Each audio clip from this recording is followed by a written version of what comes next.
Assalamualaikum warahmatullahi wabarakatuh. Selamat pagi anak-anak.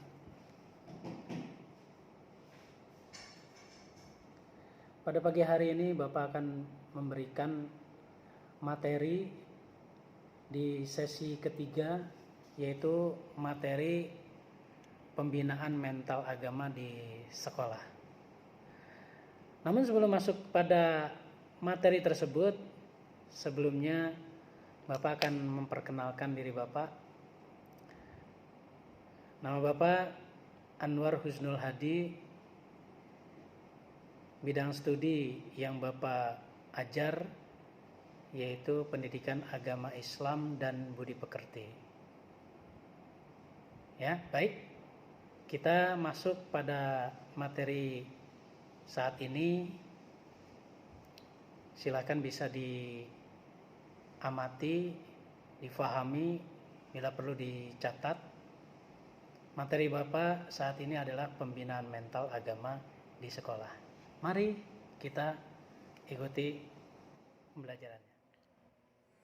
Baik, memasuki materi kita yang pertama, yaitu dengan judul materi pembinaan mental agama di sekolah.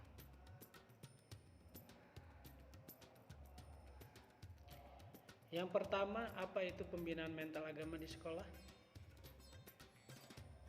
Pembahasan kedua, ya, tentunya ada suatu pertanyaan, mengapa harus dilakukan pembinaan mental? Yang ketiga, unsur apa yang paling penting dalam pembinaan mental agama? Lalu yang keempat, bagaimana peran pendidikan dalam pembinaan mental?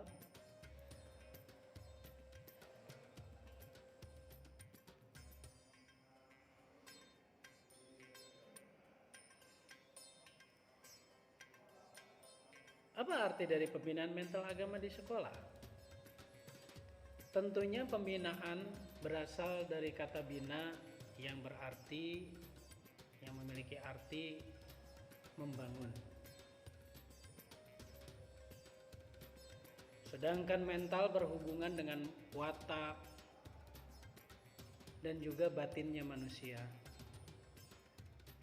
Berarti dapat kita simpulkan bahwa pembinaan mental keagamaan adalah suatu bimbingan atau pembinaan yang diarahkan bertujuan untuk membentuk mental jiwa seseorang ke arah yang lebih baik, yang sesuai dengan ajaran agama tentunya.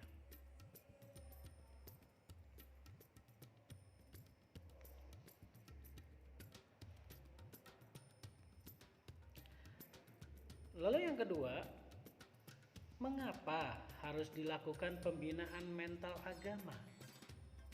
Tentu kalau ada suatu pertanyaan mengapa harus dilakukan pembinaan mental agama, tentu yang pertama yaitu karena hukumnya itu wajib dalam pendidikan anak, ya, dalam mendidik anak dengan pembinaan mental agar menjadi anak yang memiliki akhlak mulia.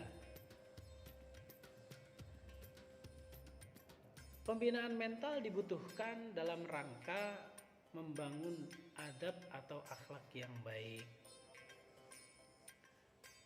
Kondisi akhlak mulia merupakan bentuk dari sikap mental yang stabil bagi perkembangan jiwa atau potensi diri anak.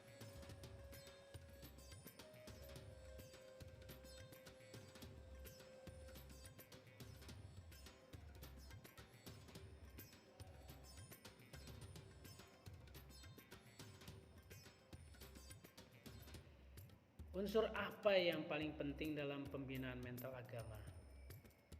Kalau ada pertanyaan seperti itu, tentunya unsur utama yaitu adalah pendidikan agama, karena sangatlah penting dalam pendidikan moral dan pendidikan mental.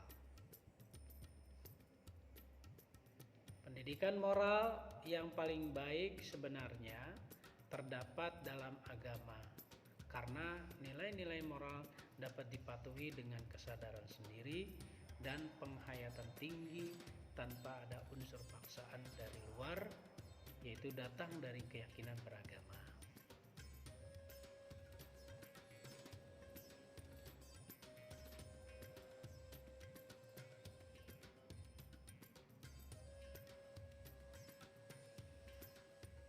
Yang keempat, bagaimana peran pendidikan dalam pembinaan mental?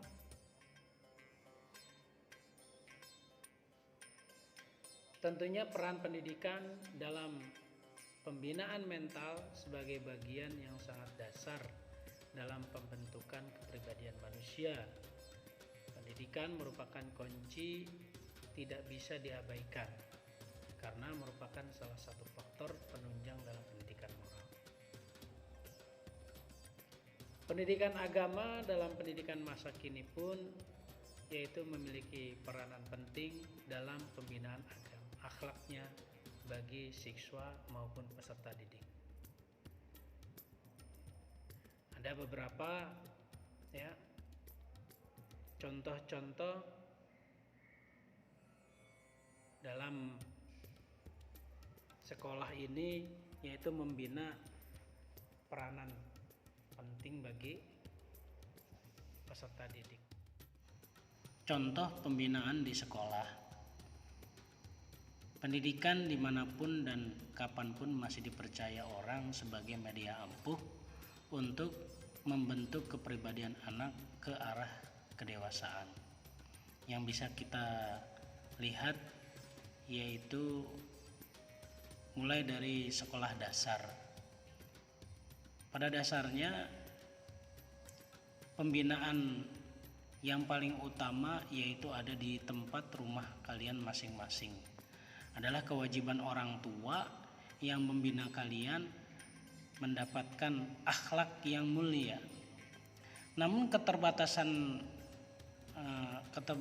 kemampuan orang tua karena sibuknya orang tua dan juga keterbatasan untuk mendidik, orang tua yaitu menitipkan kalian untuk mendapatkan pendidikan yang ada di sekolah.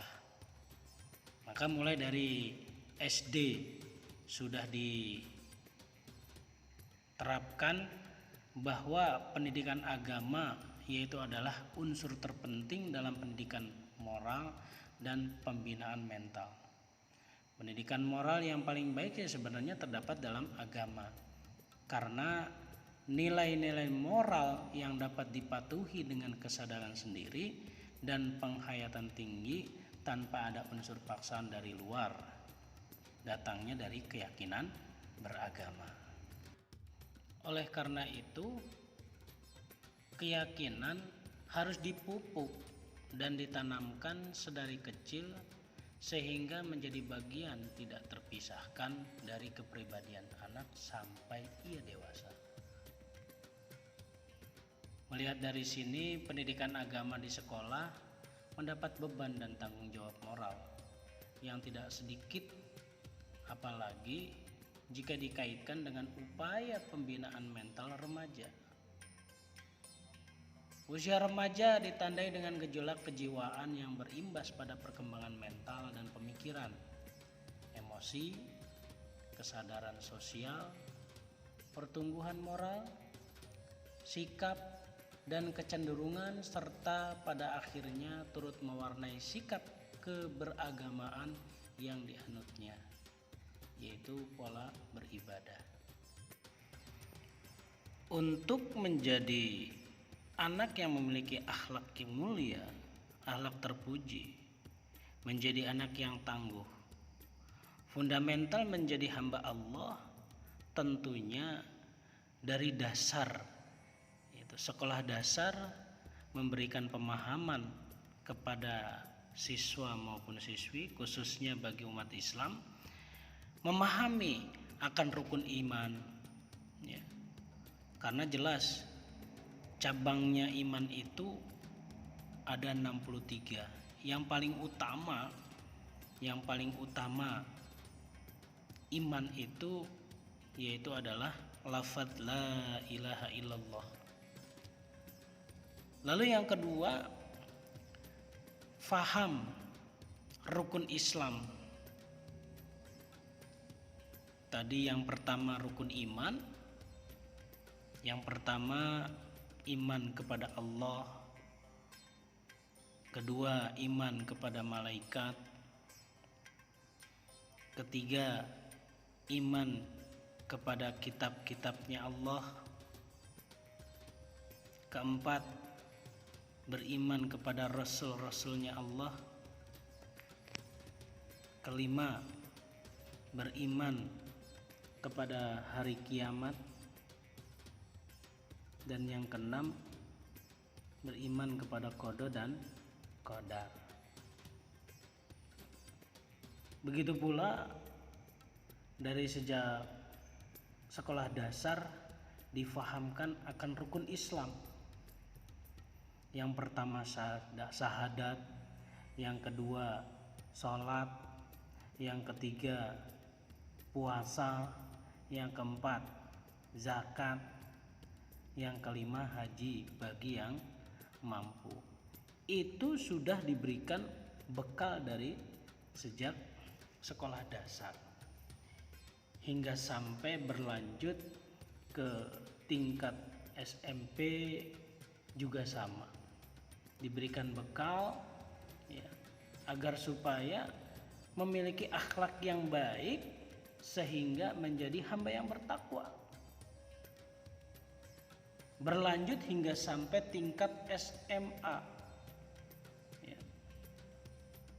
Terus didampingi oleh guru yang ada di sekolahnya, baik tingkat SMP hingga sampai tingkat SMA ya. Itu diberikan teladan yang baik ya.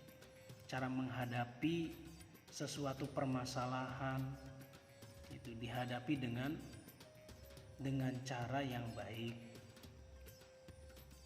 Itu demikian. Semoga di awal yang baik ini kalian telah bergabung di SMK Pembangunan. Semoga kalian bisa meraih kesuksesan guna untuk di masa yang akan datang. Demikian materi yang telah Bapak sampaikan. Selanjutnya Bapak akan menyampaikan yaitu materi tentang kepramukaan.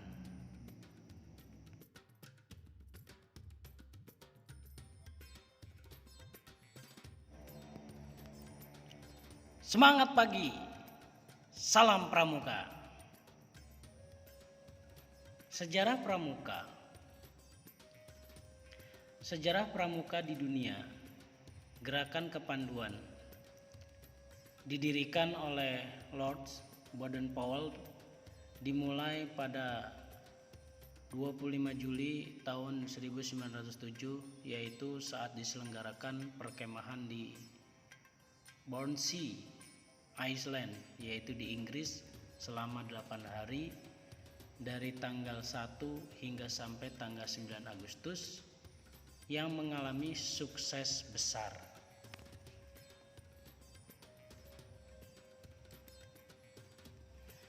Sejarah gerakan pramuka di Indonesia.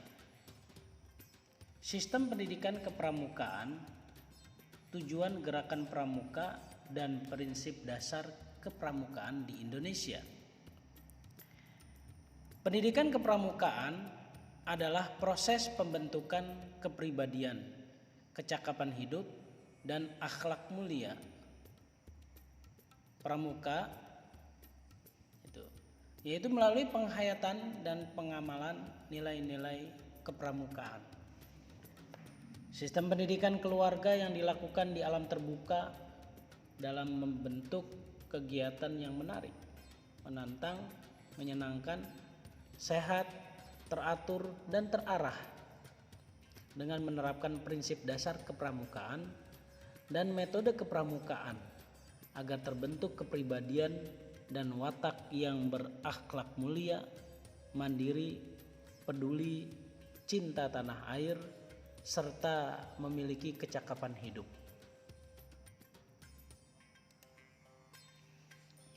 Sejarah gerakan pramuka di Indonesia.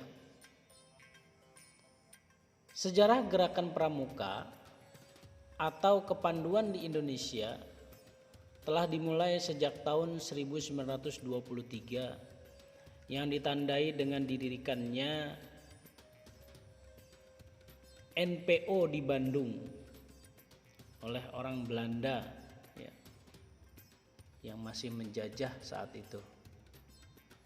National Padvinderij Organization yang disingkat NPO. Sedangkan di tahun yang sama, yaitu di Jakarta, yaitu Jong Indonesia Padvinderij Organization, yaitu yang disingkat JIPO.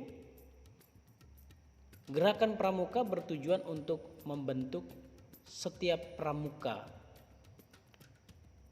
memiliki kepribadian yang beriman, bertakwa, berakhlak mulia, berjiwa patriotik, taat hukum, disiplin, menjunjung tinggi nilai-nilai luhur bangsa, berkecakapan hidup, sehat jasmani dan rohani. Menjadi warga negara yang berjiwa Pancasila, setia dan patuh kepada negara Kesatuan Republik Indonesia, serta menjadi anggota masyarakat yang baik dan berguna, yang dapat membangun dirinya sendiri secara mandiri, serta bersama-sama bertanggung jawab atas pembangunan bangsa dan negara, memiliki kepedulian terhadap sesama hidup dan alam lingkungan.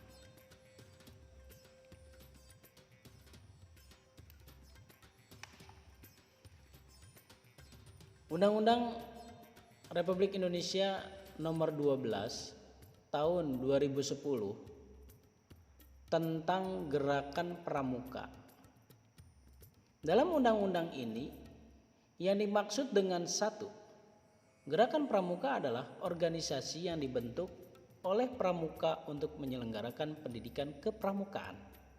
2. Pramuka adalah warga negara Indonesia yang aktif dalam pendidikan kepramukaan serta mengamalkan Satya Pramuka dan Dharma Pramuka. 3. Kepramukaan adalah segala aspek yang berkaitan dengan pramuka. 4. Pendidikan kepramukaan adalah proses pembentukan kepribadian, kecakapan hidup, dan akhlak mulia pramuka melalui penghayatan dan pengamalan nilai-nilai kepramukaan. 5. Gugus Depan adalah satuan pendidikan dan satuan organisasi terdepan penyelenggara pendidikan kepramukaan. Gerakan pramuka berlandaskan prinsip-prinsip dasar sebagai berikut: iman dan takwa kepada Tuhan Yang Maha Esa, peduli terhadap bangsa dan tanah air, sama hidup dan alam seisinya, peduli terhadap dirinya pribadi, taat kepada kode kehormatan pramuka.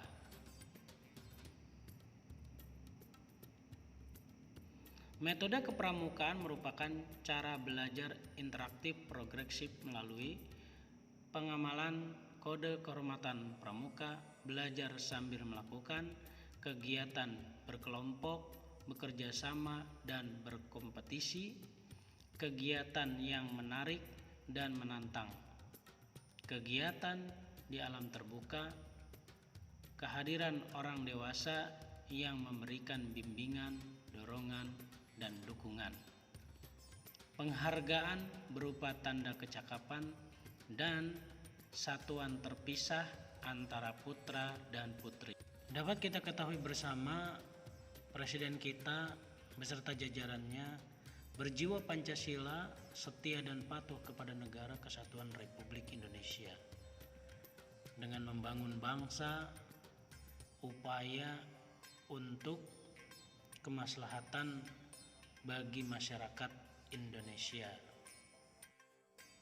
Di antaranya pengamalan kode kehormatan pramuka yang dilaksanakan oleh siswa-siswi SMK Pembangunan beberapa tahun yang lalu sebelum masa pandemi. Dengan tertibnya mengikuti kegiatan pramuka, taat kepada kode kehormatan pramuka sehingga mendapatkan penghargaan berupa tanda kecakapan. Ini berlaku bagi semua anggota pramuka yang bisa menerapkan dan mengikuti kegiatan-kegiatan kepramukaan berlangsung. Kepramukaan juga memberikan pembekalan cara berorganisasi, bagaimana cara berorganisasi yang baik, berinteraksi dengan aparat, masyarakat, serta instansi terkait tentunya. Pramuka memberikan beberapa teori-teori kepramukaan, lalu penerapan di luar ruangan, praktek berinteraksi, bersosialisasi, sehingga kehadiran orang dewasa, pembimbing yang memberikan bimbingan, dorongan, dan dukungan kepada anggota pramuka, sehingga para anggota pramuka bisa berinteraksi, bersosialisasi, hingga mandiri dalam bidangnya tersebut. Contoh sederhana dari pramuka yang paling mendasar, para anggota pramuka diajarkan bagaimana caranya mendirikan tenda. Bila tidak ada kerjasama, tidak bisa mengikuti, tidak mau mengikuti petunjuknya instruksi, maka niscaya tenda yang didirikan oleh anggota pramuka tersebut niscaya tidak akan bisa kokoh, tidak akan bisa berdiri secara sempurna tentunya, karena tidak adanya kerjasama dan tidak mau mengikuti instruksi dari pembimbing tersebut. Melaksanakan kegiatan di alam terbuka adalah sebagai bentuk media latihan. Apa tujuannya? Yaitu untuk mendidik dan membina peserta didik bagi anggota pramuka agar mereka bisa bertahan di alam, yaitu dengan segala macam rintangan, hambatan, dan ala kadarnya yang ada pada dirinya. Dengan melakukan kegiatan di alam terbuka, sehingga peserta didik diharapkan terhindar dari kejenuhan akan rutinitas kehidupan sehari-hari, yaitu dengan diadakannya kegiatan yang menarik dan menantang. Ada weight game dan lain sebagainya, semua mengandung hikmah di dalam permainan tersebut. Kegiatan berkelompok, bekerja sama, dan berkompetisi, yaitu memberikan kesempatan belajar, yaitu belajar memimpin dan dipimpin, mengatur dan diatur, berorganisasi, memikul tanggung jawab, serta bekerja dan bekerja sama dalam kerukunan. Kegiatan kelompok memberikan kesempatan untuk saling berkompetisi dalam suasana persaudaraan guna menumbuhkan keinginan untuk menjadi lebih baik.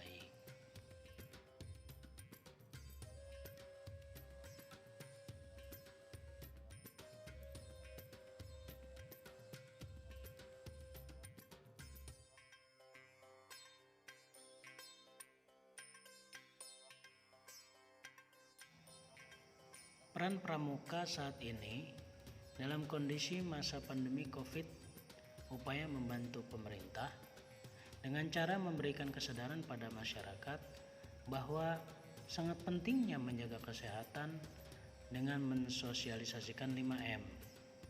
1. Memakai masker.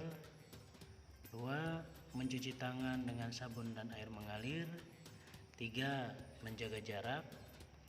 4. Menjauhi kerumunan. 5. Membatasi mobilitas dan interaksi.